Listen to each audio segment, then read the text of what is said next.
Pinabulaanan ng Department of Foreign Affairs ang iginigiit ng Chinese Embassy na may kasunduan ng Pilipinas at China para alisin ang BRP Sierra Madre sa Ayungin Shoal.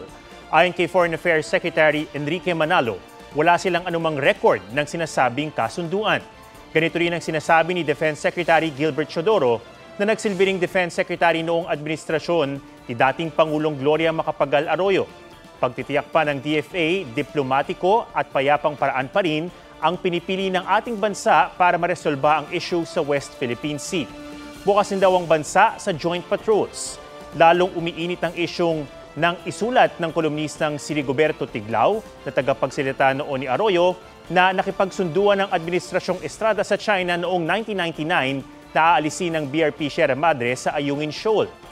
Galit itong kunesyon sa isang privilege speech ng anak ni Estrada na si Senator Jinggoy Estrada. Tinawag pa niyang traidor at stupid si Tiglao. Sinusubukan pa naming makuha ang panig ni Tiglao ukol sa mga sinabi ni Estrada.